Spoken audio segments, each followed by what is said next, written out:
चलो next, give reason and explain. A monopolist can control the supply of goods or monopolist is price maker. सबसे पहले तो ये question भी exam में आया हुआ है, तो अब इसको ध्यान दो.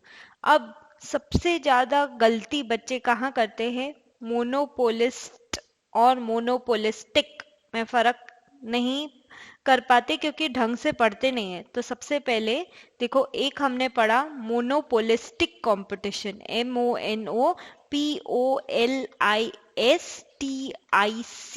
Monopolistic competition. इसमें क्या था?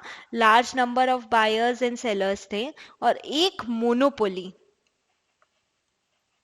ठीक है, एक सिंगल सेलर था. मोनो और पोली, सिंगल सेलर था, बराबर है मोनोपोली. तो मोनोपोली यानी सिंगल सेलर. मोनोपोली में जो आदमी सेल कर रहा है ना, उसको क्या बोलते हैं?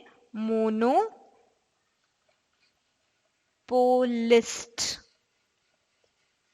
तो मोनोपोलिस्ट और मोनोपोलिस्टिक कंपटीशन में फर्क है. मोनोपोली में जो आदमी बेच रहा है सामान, यानी सिंगल सेलर है, उसको क्या बोलते हैं? मोनोपोलिस्ट. और मोनोपोलिस्टिक कंपटीशन, मोनोपोलिस्टिक कंपटीशन क्या है? जहां large number of buyers and sellers है. तो इसमें डिफरेंस रखना, ध्यान से पढ़ना कि मोनोपोलिस्ट लिखा है या मोनोपोलिस्टिक कंपटीशन रखा है. ठीक है, अब इस क्वेश्चन को एक बार let's students again read it. A monopolist can control the supply of goods और monopolist is price maker. Monopolist मतलब मोनोपोली की बात कर रहा है ये यहाँ पर. तो वो तो सिंगल सेलर ही है, तो अपनी मर्जी जितना प्रोडक्शन करेगा, अपनी मर्जी जितनी सप्लाई करेगा और प्रॉफिट मैक्सिमाइजेशन उसका मोटिव होगा. बस यही तो लिखना है हमको. Yes, a monopolistic can control the supply of goods because monopolist is a single producer. Monopolist is a single producer and single seller of the product which has no close substitute. उस product का कोई close substitute नहीं है.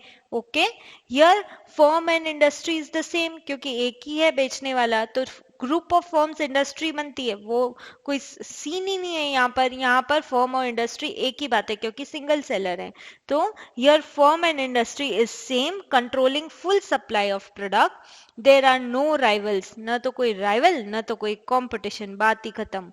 Monopolist is price maker and normally fixes higher price for profit maximization. जब मुझे पता है कि मेरे एरिया में ये सामान सिर्फ मैं ही बेचता हूँ, तो आजू बाजू में मेरा कोई कंपटीशन है ही नहीं, तो मैं अपने प्राइस की, प्रोडक्ट की प्राइस थोड़ा प्रीमियम भी लगा दूं, थोड़ा हायर भी लगा दूं, तो भी लोग मुझसे खरीदेंगे, तो मैं प्रॉफिट मैक्सिमाइजेशन तो करूंगा ना. सो एम क्या है? Profit maximization. Under monopoly there are strong barriers to entry by any other firm. तो मोनोपोली में तो है ही कि मार्केट में कोई और एंटर कर नहीं सकता. Therefore monopolist can control supply and decide price of the product. Product की सप्लाई भी कंट्रोल करेगा या फिर उसका प्राइस भी डिसाइड करेगा. तो कैसे भी पूछे ना एग्जाम में, a monopolist can control the supply of goods, या पूछे मोनोपोलिस्ट इज प्राइस मेकर, दोनों में हमको लिखना यही है कि सबसे पहले बताना है कि वो सिंगल प्रोड्यूसर एंड सेलर है, देन बताना है कि कोई क्लोज सब्सटीट्यूट नहीं है. तो सबसे पहले बताया सिंगल प्रोड्यूसर है, देन बताया there is no close substitute. तो पता चला कि क्यों भाई वो प्राइस मेकर है, क्यों वो कंट्रोल कर सकता है सप्लाई. फिर बताया कि एंट्री बैरियर्स लगे हुए हैं कि फॉर्म में कोई एंटर नहीं कर सकता, तो स्ट्रॉन्ग एंट्री बैरियर्स हैं फॉर्म में. फिर बताया फर्म एंड इंडस्ट्री दोनों सेम है. फिर बताया उस कोई राइवल ही नहीं है, इसलिए एम क्या है? Profit maximization. And therefore monopolist can control supply and decide price of the product. Simple answer, बस कंफ्यूज नहीं होना है. और मोनोपोलिस्ट आता है तो मोनोपोली को ध्यान रख के आंसर लिखना है. मोनोपोलिस्टिक कंपटीशन सोच लिया तो आंसर गलत लिख दोगे.